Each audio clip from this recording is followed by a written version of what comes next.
Comprendre les cellules de grille, le système de navigation spatiale du cerveau. Les cellules de grille sont un groupe de neurones situés dans le cortex entorhinal. Ce dernier envoie ses connexions à l'hippocampe, formant ainsi ensemble un système de navigation spatiale.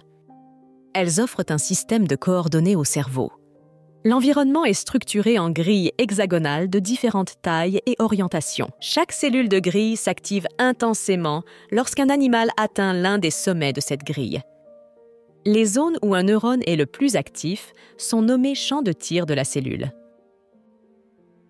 Les cellules de grille, situées physiquement proches les unes des autres dans le cerveau, partagent généralement la même orientation et la même échelle de grille.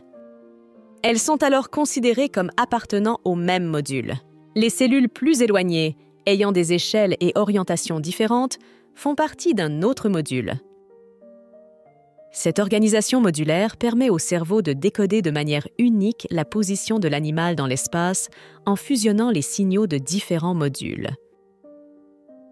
Ceci car l'activité d'une seule cellule de grille peut donner des informations de position ambiguës. L'activation de ce neurone peut indiquer que l'animal se trouve à différents endroits sur les sommets de la grille. Toutefois, avec les signaux de cellules d'un autre module, il est possible de superposer les champs et de déterminer précisément la position. Ce mécanisme serait utilisé dans l'hippocampe pour convertir l'activité des cellules de grille en activité des cellules de lieu, afin de coder l'emplacement exact dans l'environnement. L'intérêt des cellules de grille réside dans le comportement collectif des cellules d'un même module,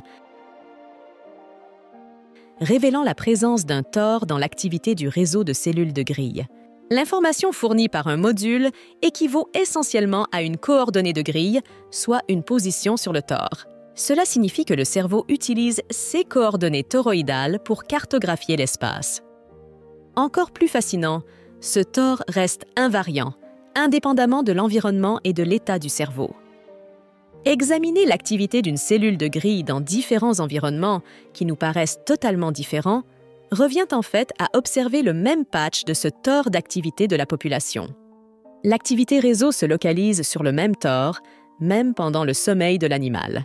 Cela démontre que cette structure toroïdale émerge indépendamment des informations sensorielles reçues.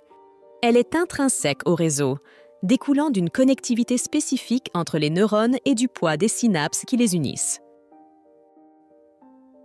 Cette notion est connue en neurosciences théoriques comme le réseau attracteur continu, où la connectivité limite la dynamique sous-jacente à un sous-ensemble de tous les états possibles.